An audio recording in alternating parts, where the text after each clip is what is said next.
Good afternoon. My name is Ken Gormley. I'm privileged to serve as president of Duquesne University here in Pittsburgh and also to serve on the board of Eradicate Hate. I'm honored to introduce you to our next panel today who will discuss a topic of vital importance to all of us. Just as we Americans are about to head to the polls on November 5th, there's great apprehension about violent political protests, both here and around the globe. We recall too vividly the attack on our Capitol that occurred after the last election, and now we're witnessing threats of violence at school board and city council meetings, within state legislatures, and even on local election boards. Violent protests are also erupting elsewhere around the world, as our keynote speaker just reported. We're fortunate to have a preeminent panel here this afternoon who will address the current state of affairs, but they'll also shed light on how to mitigate and de-escalate political rage and violence so that we can engage in productive discussions and vote freely and fairly as was intended in our democratic system. Our moderator today is Christina Wilfor, Director of Global Projects and Innovation at Reset Tech, which aims to guard against digital threats to security and democracy. Our panelists include first, Shannon Hiller, Executive Director of the Bridging Divides Initiative, based at Princeton School of Public and International Affairs, which conducts nonpartisan research to track and mitigate political violence. Next, very familiar to many of you, is Mary McCord, who formerly served as Acting Assistant General for National Security at the U.S. Department of Justice and is currently Executive Director of the Institute for Constitutional Advocacy and Protection at Georgetown Law. Finally, Shamul Idris is Chief Executive Officer of Common Ground USA, which advocates for collaboration in tackling pressing social and political problems. Thanks to all of our extraordinary panelists for sharing their expertise with us this afternoon. And now to kick things off, please join me in welcoming our moderator, Christina Wilfor. Christina? Yes. Thank you.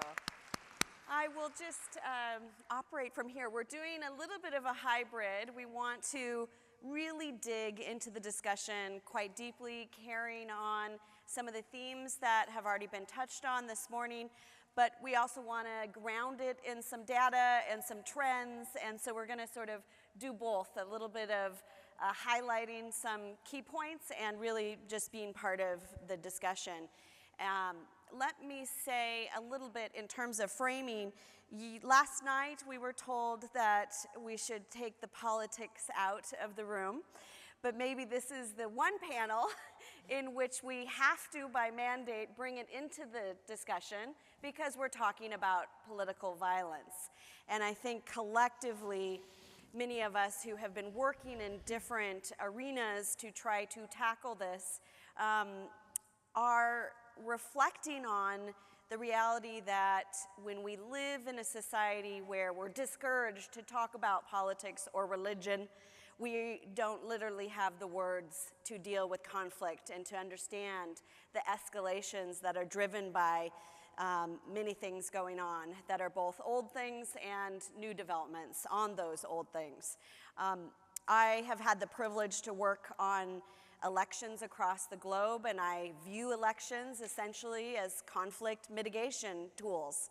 But now elections are in fact a driver of conflict increasingly in the way that the zero-sum game mentality over power and who has it continues to morph. We are in a world in which the majority of the public is governed by authoritarian, anti-democratic leaders, and that trend has been moving pretty negatively in 17 years of consecutive decline of the state of democracy when we look globally. That's Freedom House's annual report. So we want to tackle all of these topics and try to leave you with some tangible walkaways of what we can do as a community, as organizations, as different sectors. I was really heartened, actually, to be in this room this morning and to hear the different calls for prayer and to be in community where we, as a society and as the different organizations we represent, have decided that we can envision a world that has less hate and that we can use instruments of both community engagement, organizing, and offer some new solutions on this old topic. So let us jump in and first begin with Mary to really better understand how you look at even the definition of political violence and the incentive structures around it. What is new, what is different, and what are the law enforcement options in which we can actually hold accountable some of the bad actors who are driving this? Sure, thank you, and thanks again to the summit for once again inviting me back. It's really just an incredible bringing all these people together with so many life experiences and research experiences and expertise to bring to this group. So why does this question matter? Well, let me just give you a few data points about why it matters for us to define political violence. Because there's a lot of polling about it, right? So polling by PBS Marist in April showed 1 in 5 Americans believe that political violence might be necessary to get our country back on track. Last fall, the Public Religion Research Institute, their polling showed even a higher percentage, the highest percentage ever in its yearly polling. Nearly a quarter of Americans believed that political violence might be necessary. A new study just released about 2 months ago by the University of California at Davis at their violence prevention research program specifically correlated the relationship, and I think this is particularly relevant to this audience, the relationship between belief in great replacement theory by non-Hispanic white people and their belief that political violence may be necessary for our country. So that study showed that non-Hispanic whites were 233 to 249% more likely to endorse political violence if they believed in replacement theory. Now that variance between 233 and 249% relied on a couple of other factors. It was even higher when those people who believe, those non-Hispanic whites believe in great replacement theory and come from very low income levels. And it was even higher for those who came from either, not just majority, but predominantly white communities, like 90-95% white communities, or from predominantly non-white communities, like 90-95% non-white communities. Those who lived in more diverse communities had lower levels of endorsement of political violence. So that's one of the first studies I've seen that correlates replacement theory, belief in replacement theory with endorsement of political violence. But it still begs this question of what is political violence? So I think it's important to define, because when we go out and we ask Americans, their views about it, it's important that they know what we're talking about. It's also important for journalists to understand it, because they do a lot of reporting about political violence without necessarily defining the term. So for me, and everyone can have different views, but the point is, when you're doing a poll, when you're doing reporting, when you're talking to others about this, you need to be sure you have a common understanding about what political violence is. I think most people would look at mass shootings, right? Whether these are racially motivated, like the Buffalo shooter, who was a believer in great replacement theory. Clearly that's violence. It's an act of violence. But political violence, the way I look at it at my organization, ICAP, the Institute for Constitutional Advocacy and Protection, whose resources you can take a picture of the QR code and you can see lots of different guidance and fact sheets that we've put out about political violence and protecting public safety while respecting constitutional rights.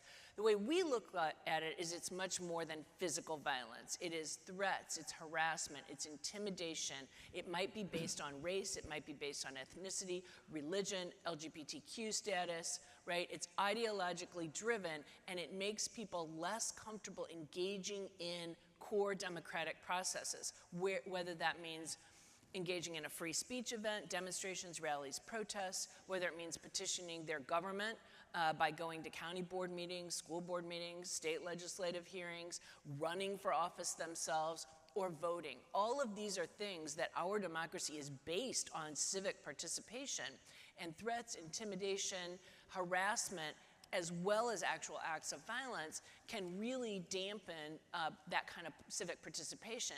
And we're seeing those threats across so many categories of people, right? Election workers, elected officials, journalists, prosecutors, judges, Haitians in Springfield, Ohio, non-citizens. In fact, right now, non-citizens are such a target of lies and false narratives about them registering to vote, which is driving political violence toward them.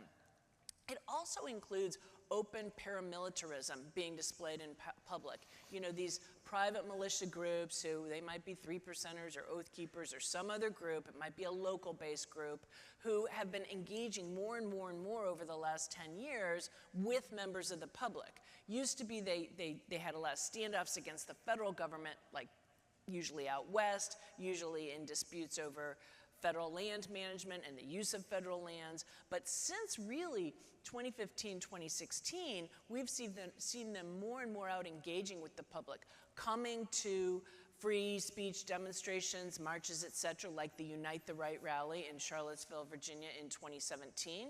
You had not only white supremacist groups and neo-Nazis and neo-Confederates and the KKK there engaged in armed and coordinated sort of offensive paramilitary techniques, but you also had the full-on militias who called themselves militias, who wore full military kits, had assault-style rifles, multiple high-capacity magazines, helmets, flak jackets, boots, and operated under a command and control system to protect, according to them, the rights of the white supremacists to engage in free speech. But what they did in the meantime is usurp law enforcement authority, which they don't have any authority to engage in, and made people afraid. And I would say it also includes the kind of mis and disinformation, the false narratives that drive, that provide the justification that drives political violence. And I mentioned non-citizens, and I mentioned Haitians in Springfield, Ohio, because I think these are such current and resonant examples about how outright lies about Haitians eating people's pets in Springfield, Ohio, supposedly illegal migrants, has driven a real huge uptick, and Shannon, I'm sure, will talk some about this, in the types of threats and intimidation and harassment against migrants. There is, just for an important data point, there is really no measurable registering to vote by non-citizens in this country. There hasn't ever been. It is vanishingly small. You can come up with numbers like 6 people over a series of years. It is a non-issue. But right now, the false narratives about non-citizens are really driving a lot of mobilization, including private militia groups taking advantage of a situation in western North Carolina after Hurricane Helene to deploy there, to bring their chainsaw, help some people clear some debris. That's a good thing. We support that. But in the process, going ahead and saying more and more about these false narratives that FEMA is sending the bulk of its money to house illegal migrants, when that is just not true. FEMA is using its dedicated disaster relief money for the people who are suffering from the disasters in western North Carolina and other places. They're spreading those rumors, they're videoing themselves doing it, posting it on social media, and then raising money off of it. That's the kind of thing we're seeing based on false narratives that drive this. And maybe I'll stop there and we'll come back to sort of the law enforcement options, some level setting on the First and Second Amendment, because probably some of you are scratching your head right now and saying, well, Mary, what about the First Amendment? What about the Second Amendment? Definitely want to talk about that. That's what I do for a living. So, but let's get some others as well as the bridge between the distorted information space and law enforcement's knowledge or understanding of that, which you've spent a lot of time on. So, Shannon, BDI believes and is committed to, by mission, a philosophy that says during periods of risk, you can actually strengthen a community's ability to respond, and that you have to look at these issues in context of being a multiracial democracy. How does that particular viewpoint inform your data analysis, the tools you put into communities? Often we have a very securitized approach in this field that I know BDI works to enhance or broaden, let's say, because it's not the only lever that we have in order to create more conditions to address violence. Yeah, thanks, Christina, and thanks for the organizers for putting this panel together. It's always a pleasure to speak with everyone on this panel. And you're right, I think when we talk about getting ahead of and responding to political violence, a lot of times you'll hear me say it's about getting the right information at the right time in the hands of people who are in a position to act. And that's not, can often include law enforcement, but it includes all of us in this room. It includes leaders in places like Springfield who are in the midst of threats. And ideally, it includes people who are seeing rising risk factors even before violence happens. And so you can see that we have a lot of resources more broadly about how you might think about that at the QR code, like Mary mentioned. But what I thought I might do is give a little bit more of like a tangible example of what are the tools and resources we use to do that, right? It can feel a little bit vague to just say, okay, sure, easy to say getting information to the right place, but what does that mean? So, you know, on the next slide, here are some of the dynamics that we see in the US right now. Sort of protest offline political violence compared to 2020 and 2021 is down to a lower baseline. But as you've heard today, both in terms of the online space and some of the threats and harassment Mary was just mentioning, threats and harassment is on the rise and in some cases spiking, especially against some of these targeted communities. But how do we know this?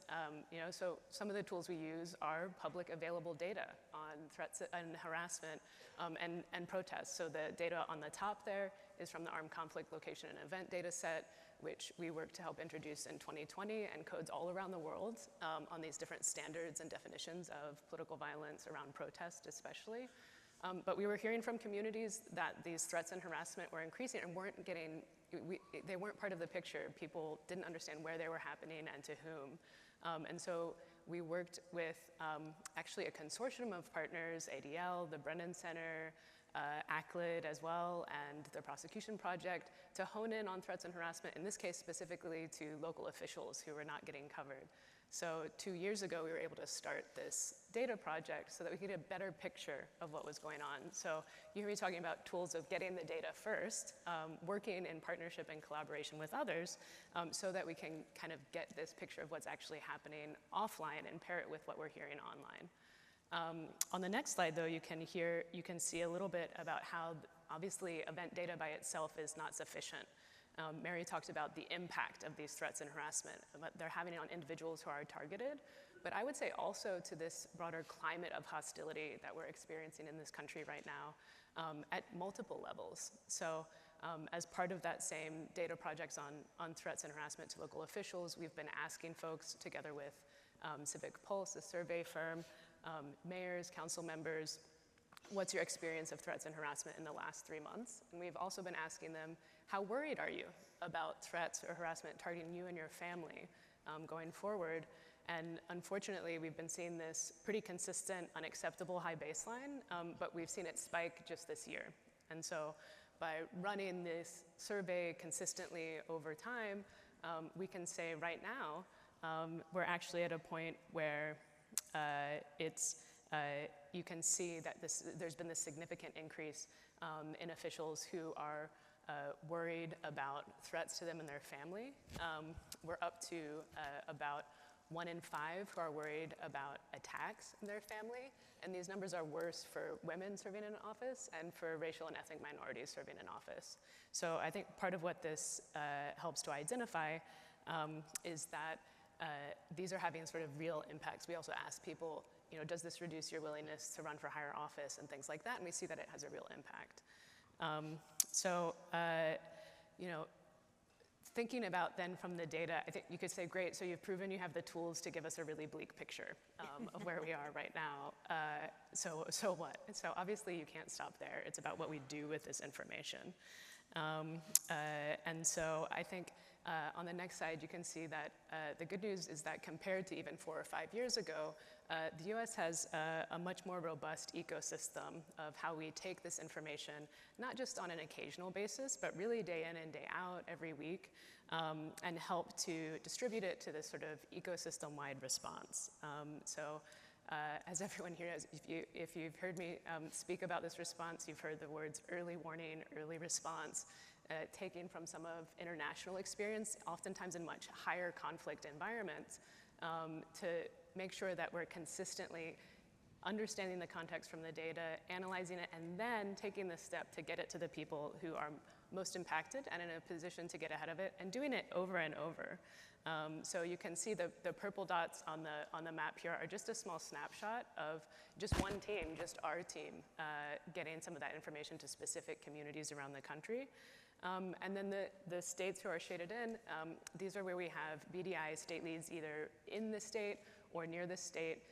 Some of them who have been working for the last 3 years, day in and day out, with pro-democracy, election workers, religious groups, and others, in deep relationship to help share some of this information, to help plan for and prepare to get ahead of political violence when it happens. And I would just observe, I think, that in the US, this sort of state-based and like sub-state approach is both necessary, given the complexity of the challenges we're facing, but really a benefit of the system we have as well.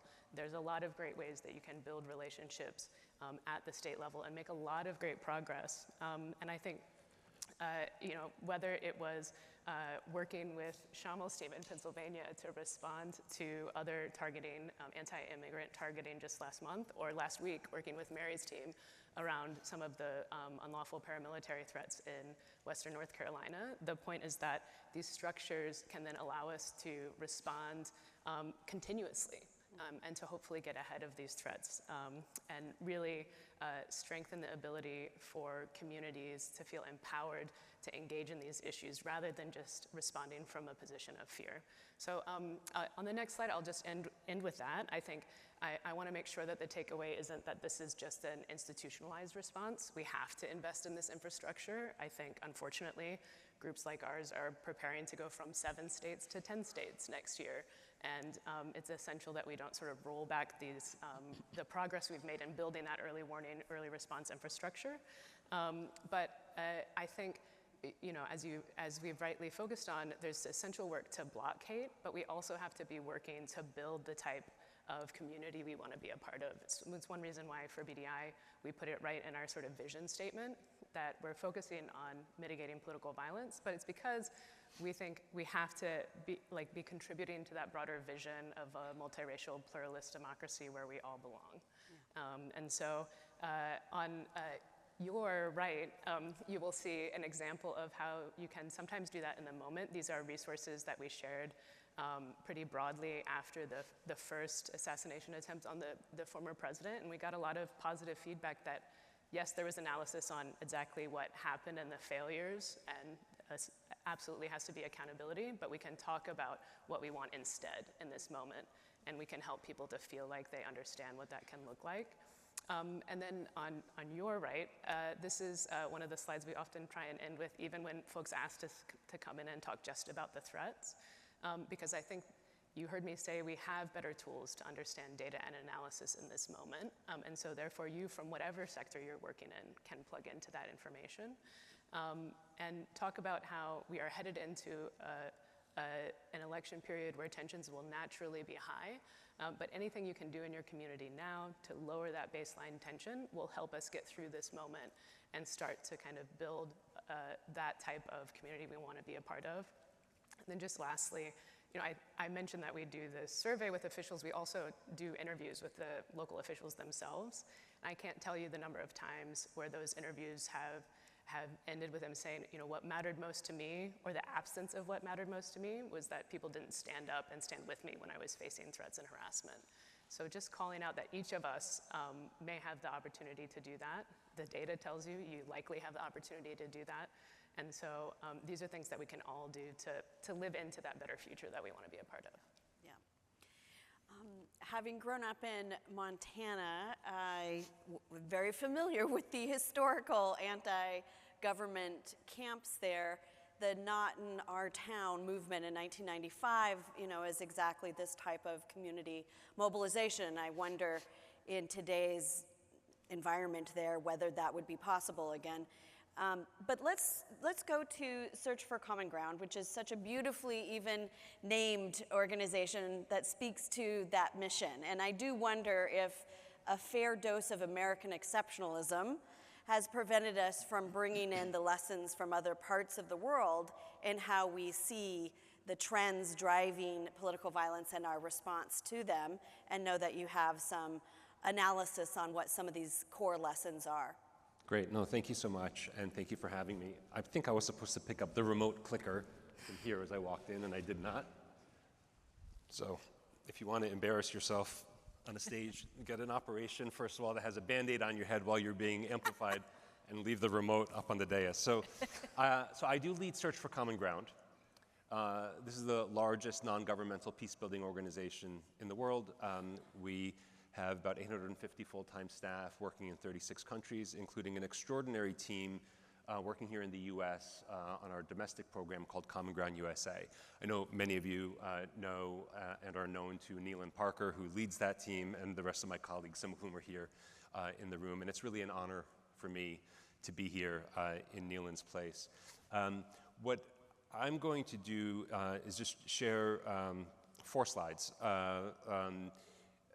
Before I do, I just want to share the level of impact that the teams that I'm privileged to represent here seek to achieve is really violence prevention and peace building at scale.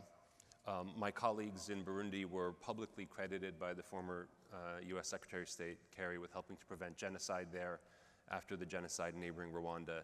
A little bit over a year ago, our team in Nigeria, independent evaluation showed that over 1,000 of the Boko Haram violent extremists who had laid their weapons down and successfully reintegrated into their society, over 75% of them had listened to the programming that the Nigeria team of my colleagues had been producing for them, particularly radio programming, and over 50% of them credited that programming with contributing to their decision to leave the violent extremist group. So that's the level of change that we seek.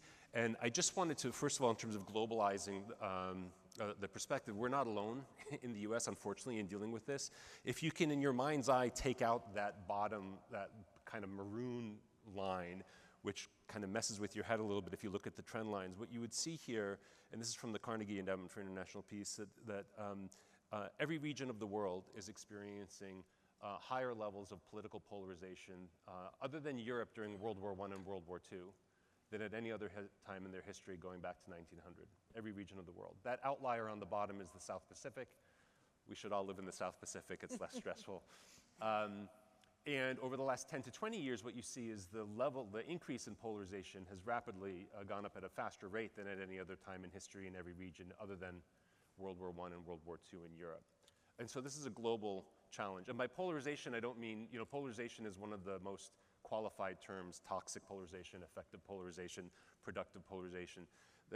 Increasingly in the field, the term of polarization is being defined clearly in the very extreme terms where you see the other side as an existential threat. There's no positive polarization when you define polarization that way. You see the other side as an existential threat. And so that's what we're seeing increasing. And so I want to share 3 insights from the teams that we work with around the world over the last 42 years. What is the change that we are hoping to bring about? Who do we believe is best placed to bring that about? And how do they do it?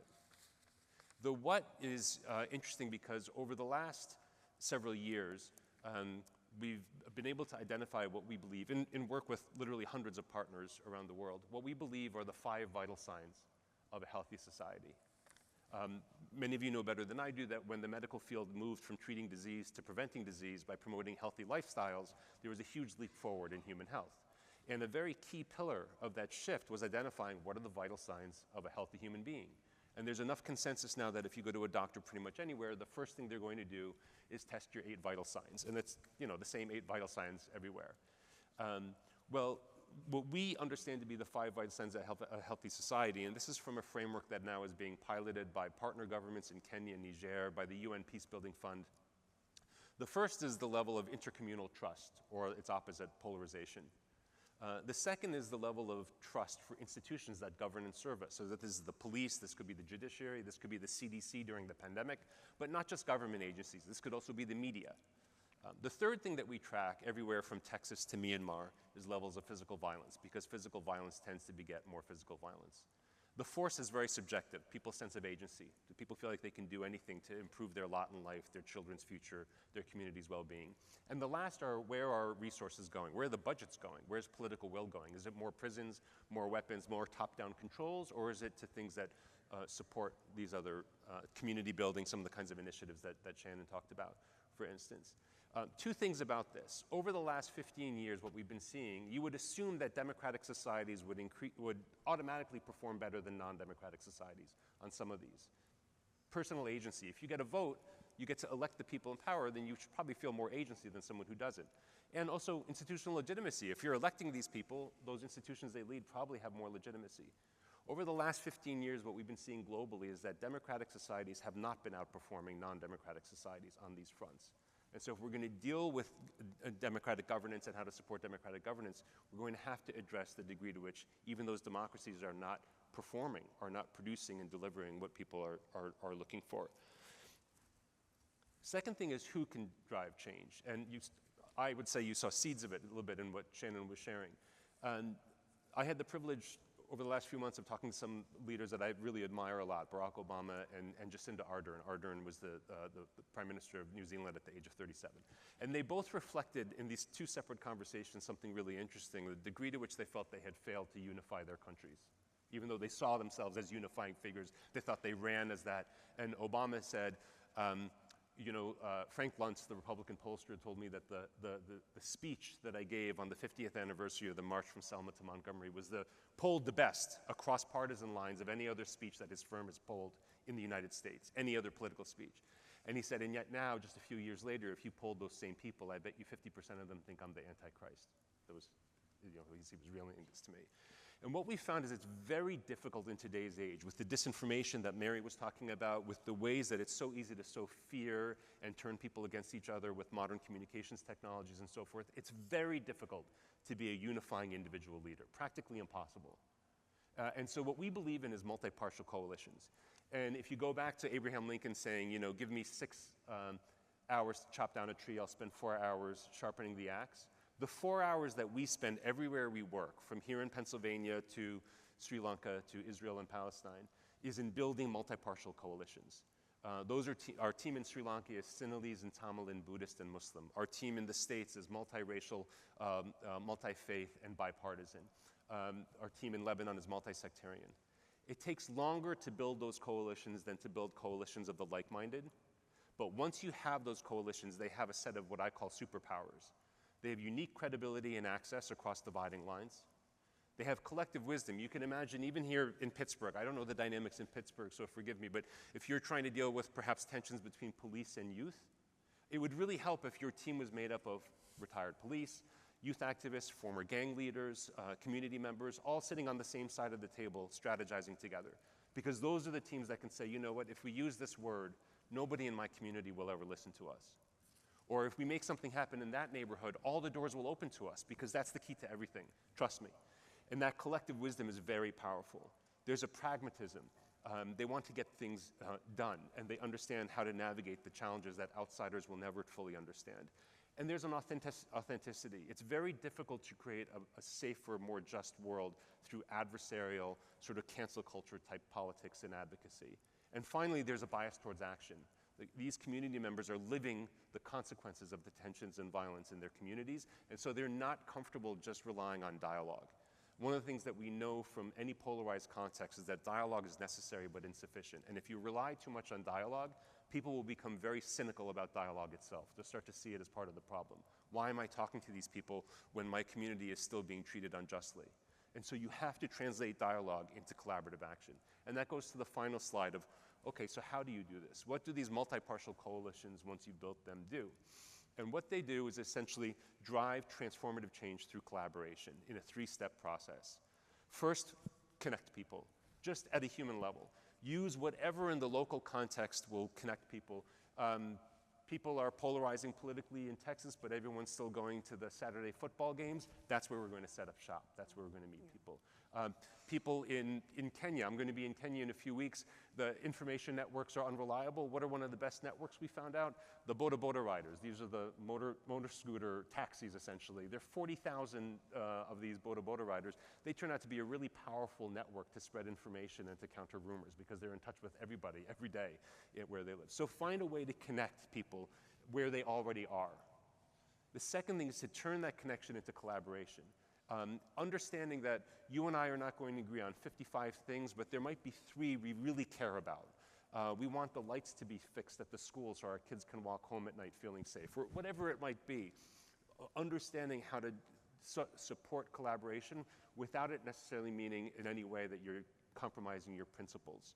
And this notion of understand the differences, act on the collaboration, and the connection in the first section, they feed each other. The more people collaborate, the more they get to trust one another. The more they trust one another, the deeper the areas of collaboration can become until they're actually starting to tackle some of the real drivers of the tensions between communities. And finally, enough of that work of trust and collaboration can lead to real breakthroughs of the kind I was talking about before, the genocide prevention or large-scale demobilization of extremist groups. But this takes time. From the moment that you're first reaching across dividing lines and trying to identify allies from among your adversaries, when you're trying to build networks that can then mobilize, like happened here in Pennsylvania right after the first assassination attempt against former President Trump, when those teams are in place across partisan lines, faith lines, veterans communities and others, they can then mobilize in ways that instead of retreating into their own when something goes wrong, actually reach out and strengthen the bonds and help to prevent things from getting worse together rather than separately. So I just want to share some of those frameworks and tools. I think we're going to be talking more about what we can concretely do going forward. Yeah. You want to comment on? So listening to you, Shamal, I want to circle back to that polling data because as you indicated, a lot of times what happens now, particularly driven by false narratives, lies about other people, is that we've gotten to a point in America where we don't necessarily just think that the other side ideologically, we have differing policy views and we disagree on things. It's now to the point where many people think the other side is evil, right? Just downright evil. But these things start to break down, and this polling about support for political violence starts to break down when people sit down and actually talk to each other, sit down in a room with people of differing views. And again, going back to research, Dr. Garen Wintemute, he's actually an emergency medical physician who's doing violence prevention research from a public health perspective. His research shows that while people will answer these questions about political violence with extraordinarily alarming numbers of people thinking it might be necessary, it changes when you start to talk to them about specifics. The vast majority of Americans, if you ask them a general question about do they reject political violence, will say, oh yes, we reject political violence. Then of course, some will say, but it still might be necessary. When you get into specifics, would you commit an act of political violence? Would you use your gun on somebody? Most of the people are unwilling to say that they would participate. And even more significantly, those who say that they would participate are frequently willing to change their views if people they trust, family members, community members, religious leaders, sports leaders, others actually sit down and were to tell them that political violence is not a good idea. It's not the right approach here. So it's amazing how much, people are willing to say one thing. And I think our culture allows people to say horrible things so easily that hurt other people. But when you get people in a room together or you get very specific about what would you be willing to do or who could influence you otherwise, we have much more positive results. Yeah, and I think I always appreciate Mary calling out some of those data and how bad it is, but I'm sitting in between Mary and Shamal in part because before I started working on the U.S., most of my career was in peace building and conflict mitigation internationally. When I was in Myanmar, we funded one of Search's projects in a Muslim and Buddhist area where there had been really severe interethnic violence, and so I didn't want to call up getting to your last point, Mary. The trends are not headed in the right direction in this country, but it can get so much worse. And I think that's one of the calls from those of us who have worked internationally and here in the US is that the earlier you act, the more tools you have at your disposal. And that applies nationally, but it also applies within your community. And so that's one of the calls to act now and act when you see those opportunities. And then I also wanted to call out something that Shamil said, like these coalitions and things, they do require people to take some reputational risk and to step into those roles of leadership. And I think that's one thing that we sometimes struggle with in the US context. We want these to be like easy and nice, and your sort of co-partisan isn't going to give you a hard time at all for joining this. And I think that's not what international experience shows us. Actually, there's a lot of kind of bravery in joining some of these cross-partisan groups and being willing to step up in a moment where it may not be the easiest thing to do. So I remember like 2 years ago giving a similar brief to business leaders, and there had been some business leaders who had really gone out and worked to speak up in a Wisconsin example, and their peers were saying, well, that's great, but if we did that, we might get fired. I said, it might require doing something that risks you losing your job or risks you kind of having to repair relationships with friends to lean into some of these opportunities that Shamil was talking about in the US context. And I think we're starting to see some of those examples of successes. And so I'm excited to continue elevating those examples of success too, because I think it will increase the positive risk-taking in these types of opportunities that we need to see here. Mm-hmm. That's something everyone touched on is the narrative side and the permission structure now that is being eroded in the United States. And I look at this both from a legal view and then on the narrative and communication side. Going back to the question of law enforcement though, what in a period in which you have certain judges, maybe politicians in robes, as some would call them, and certain courts who are willing to give that impunity and who are acting in a way where the wheels of justice moving slow have not necessarily created the accountability structures for individuals who may act individually, on that, as well as for politicians to act more systemically. And does it give the permission for that? So a muddled question, but how do you see these issues in the US context right now? Yeah, so obviously, I mean, at least for, I think, probably many of us, the decision by the Supreme Court in the immunity case was alarming. And whatever your political views might be, what we really have is a decision that says it is okay to abuse your power if you're a president, because the very thing that you're immune from is your official acts, right? That's the actual uses of your power.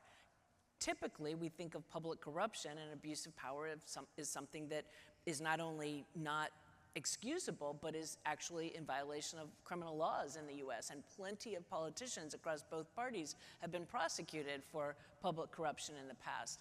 So one danger here is that certainly gives license to future presidents who want to abuse power to do so with little to worry about in the way of repercussions.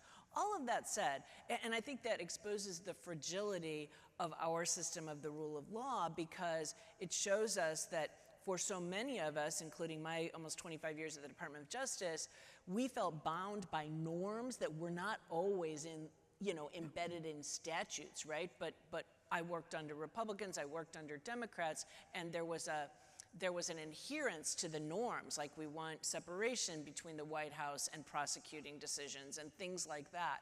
And those have been eroded, and that starts to erode trust. I will say, though, there are plenty of good court cases at the lower levels that have been, upholding First Amendment rights in a good way, saying no to things that are not First Amendment protected, and that have also been willing to say no to things that are not Second Amendment protected. And I think that's important in terms of empowering people with information to understand how the Constitution fits into this dialogue about political violence.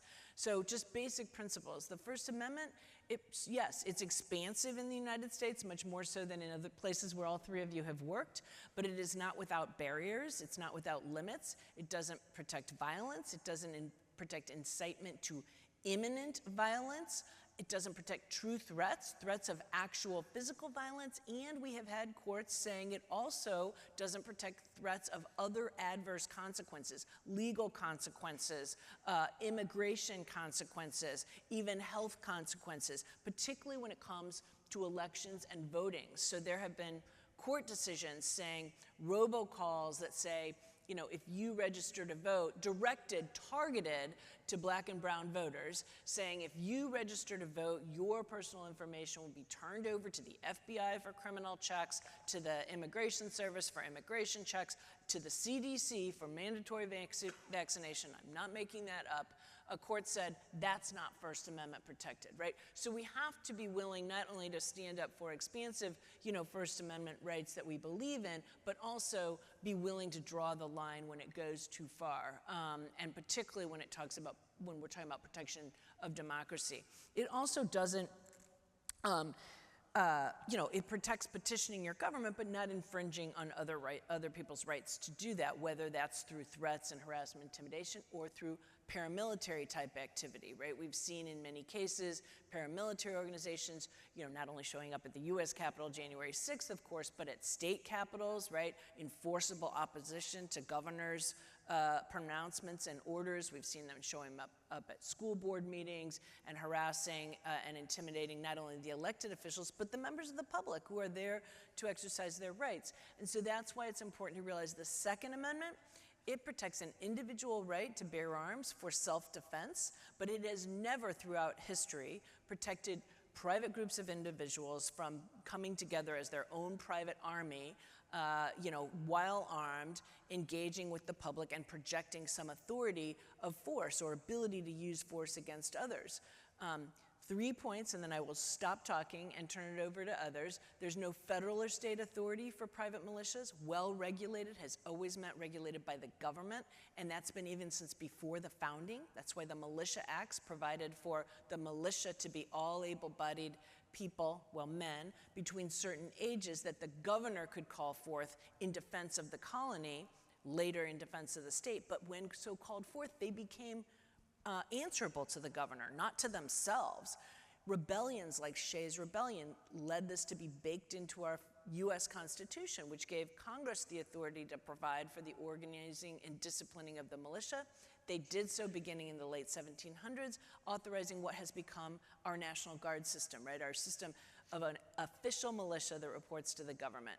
The states too, all the states bar private in their own constitutions, bar private militias, saying the military shall always be subordinate to civilian authority. So no federal or state authority for private militias.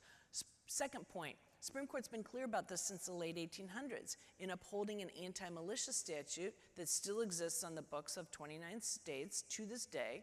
The Supreme Court said, military organization, military drill, that is strictly the province of governments. There is no independent right to that, and states have got to be able to prevent that in order to protect public safety, health, and good order. That is still good law today, even in 2008, when the Supreme Court held for the first time ever that the Second Amendment protects an individual right to arms. Justice Scalia, writing for the majority, pointedly contrasted that to private militias, saying no one's even arguing that the Second Amendment prevents states from prohibiting private militias. That much is clear. And nothing about that has changed. So second point, Supreme Court says no, doesn't protect this. Third point, every state has provisions of law that prevent it. State constitutional provisions, state statutes, these things just are not widely known. So when people say to you, isn't it their First Amendment right to be out there? Isn't it their Second Amendment to be out there armed at protests and demonstrations and at county board meetings and state meetings? No, that's not their First Amendment right. That's not their Second Amendment right. I want to dig further in our remaining time around the concepts of political polarization. And often I think we attribute more of that, which is really a symptom of larger problems. I think there's some unique positions of the United States in a two-party system. It's a zero-sum game. You don't have a parliamentary. But in the mapping that you did, how do you take into account where polarization is stoked in order to hold power, is part of using more violent means in which to justify those actions, and how can we get around this in the United States when we don't have a party system that feels to most, well, I can't qualify it, to many voters as not truly representative of their interests? So, sure. Look, I think the thing that maybe is most helpful to consider is that we do really have the power in this country to reverse these trends. We have more power than I think we realize. I think we sometimes overestimate what we can achieve in the short term, but woefully underestimate what can be achieved in the longer term. And by longer term, I don't mean 50 years. I mean 5 to 10 years. I think it's harder for leaders to turn us against one another when we're forming these bonds. You heard Mary's statistics from the beginning. If you look at societies, parts of this country where that are more diverse, where people are in more regular contact with one another across political, racial, and other dividing lines, those societies are less likely to say that political violence might be necessary. This might seem fairly standard. When the French social scientist Alexis de Tocqueville came to this country before the Civil War and was remarking on what was so special about this country trying to figure it out, he said it's this civil society thing, the way that these Americans come together around these issues where they agree, but then around those issues where they agree with others, and this very vibrant coming together around shared interests. And I think one of the things, what Mary was talking about in terms of the legal frameworks and those protections, I would never mitigate against that, absolutely, and I'm thrilled that there's been a lot of activism in the legal sphere to protect the more vulnerable, et cetera, et cetera. And it's extraordinary to me how easy it is once you inject enough fear into people that they will bend or completely break laws and norms that you would have thought were definitional to their society. And we saw this with the Japanese internment camps during World War II in this country. And so the approach of injecting fear into populations so you can divide and rule them is a very standard thing. And the best way, one of the ways to inoculate a society against that kind of fear-mongering politics is to assiduously work at the community level to build those bonds across all the different dividing lines, and to do it around areas where people can agree, because you will find that there are many areas where people are willing to actually work together. Here in Pennsylvania, I'll end with this, that you referenced it a little bit, Shannon. One of the things that my organization is really proud to support is something called a Resilient States Initiative, which builds these multi-partial coalitions and supports these networks. Here in Pennsylvania, we have the lead in Pennsylvania and Texas, and our partners at Over Zero have the lead in, I think, Arizona and Ohio, and there are other partners as well. But here in Pennsylvania, that network is across agriculture, healthcare, medicine, veterans, communities, business leaders, et cetera. And so right after that assassination attempt in Butler Fairgrounds, not so far from here, that network really mobilized quite quickly. And Reverend Lady Barlow, who I think she did the invocation, opened the invocation this morning, she is part of that network and mobilized the Multi-Faith Coalition to go directly to the Butler Fairgrounds and rededicate that space for what it was established for, which is community gathering and peace building, essentially, across communities. And other things were mobilized immediately, support to religious leaders on what they might consider saying at their next, in front of their congregations the next day, et cetera, et cetera. It becomes a lot harder for people to divide us when we are actively working across those dividing lines. And so the worst thing that we can do is to sort of accept that fear-mongering into our own decision-making and pull ourselves away from one another, when exactly the opposite is what can help break through. I'm not pretending it's easy. And one of the things that worries me the most is that we have a great track record of being able to achieve breakthroughs once there's been a breakdown. I hope we don't have to wait for a full breakdown, and that's why oftentimes it's post-war that you see a lot of the most advanced work happening. We have to try to mobilize this before we have more of a breakdown than we've already had. Well, Yeah, go ahead. I was just going to double down on part of what Shamo said, that it's often a yes and answer to this. So it's yes, we have to have accountability for people who are purposefully using these issues, purposefully using disinformation, misinformation to divide us.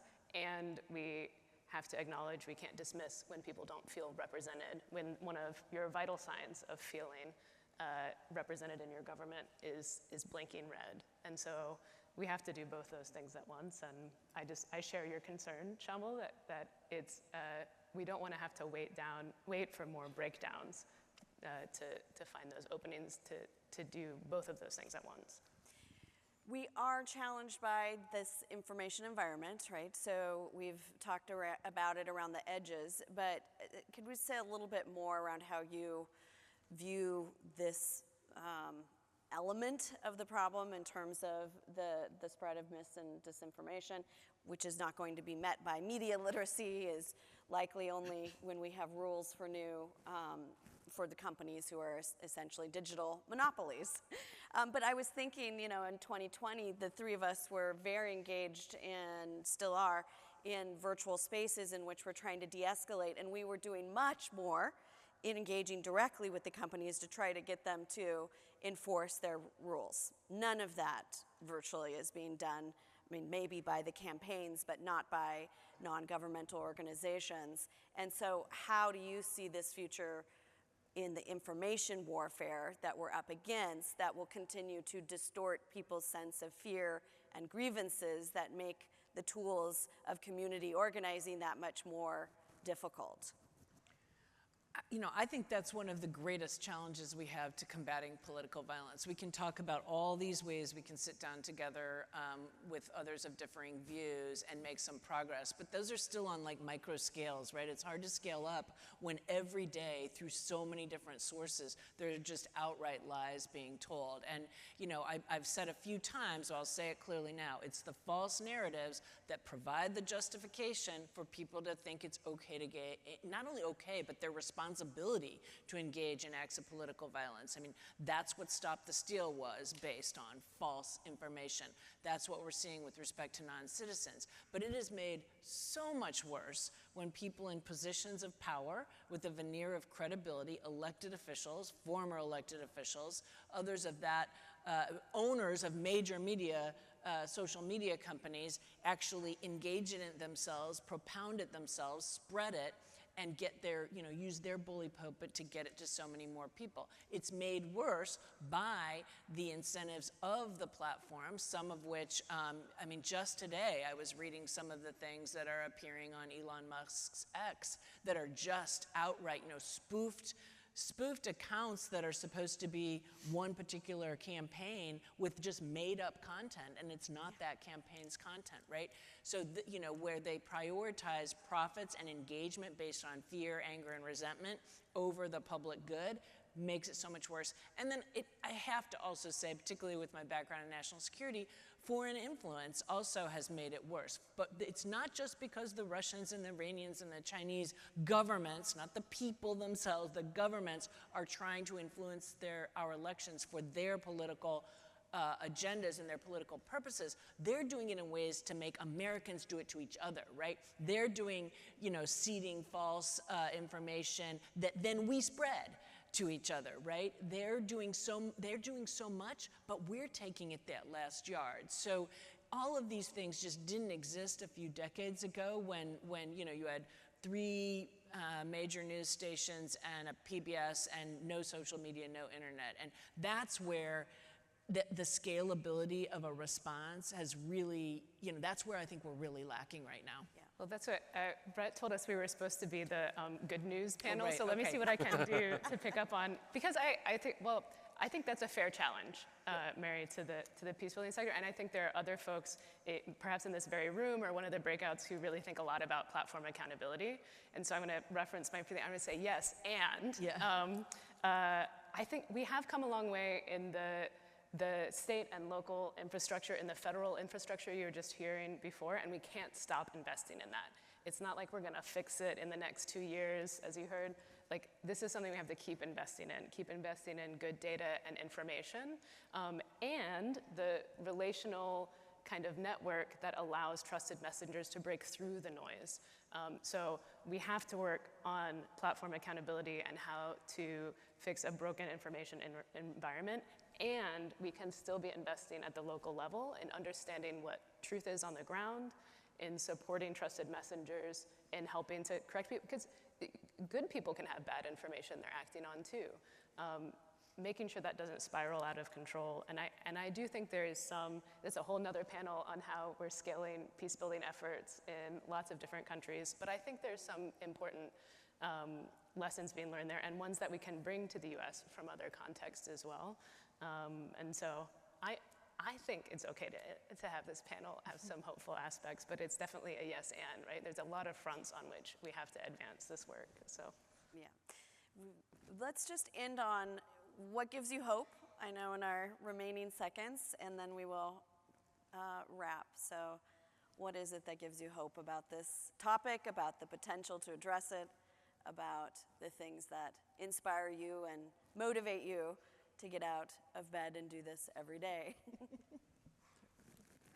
I've never seen so many people actually seriously committed to addressing these issues in this country, and it's because things are getting worse. And so you can look at that from either perspective. There's that great, everybody loves that movie Shawshank Redemption, or I love that movie Shawshank Redemption. There's that great scene when Tim Robbins' character gets out of solitary confinement and for months, and he's talking to his best friend, Morgan Freeman's character, and talking about his dream of escaping and whatever, and Freeman's like, just stop having hope, you're going to kill yourself, your dream is way down in Mexico somewhere and you're stuck in here. And Robin's character responds with, for me, the best line of the movie, where he said, well, it comes down to a simple choice, I guess. You either get busy living or get busy dying. And I feel like because of how bad things have gotten, it really isn't. I will push back against the notion that there are not scalable models for this. What we are seeing is a bubbling movement that has not yet crested or come close to cresting, and every chip away at these norms and everything that is telling us, no, you should hate each other, you should be scared of those other people, is generating a response from a younger generation of Americans, from a more diverse coalition of Americans. I've never seen this much bubbling at the community level of refusing. Now, what we need to do is support and equip people to mobilize and to understand that dialogue alone is not going to solve this. It's great to have all these bridge building efforts, but they have to translate into cooperative action that is addressing, and I don't, I'll end with this, there are already scaled networks. There are so many community foundations in this country. If I could do one thing, if I could wave a magic wand and say, if you run a community foundation, I would love it if some element of your funding, if not all your funding, were to go to coalitions across whatever dividing lines are in your community, to do whatever they want. I don't care if it's about education, I don't care if it's about infrastructure, I don't care, but if it cuts across the racial dividing lines of this community, or the political dividing lines, or the urban-rural dividing lines, or the gender dividing, whatever are the dividing lines, that alone, just getting people doing things together, I'm seeing more of a hunger and a thirst for that than I've ever seen in all my years of living in this country, which is a good thing. It will eventually overcome what we're dealing with.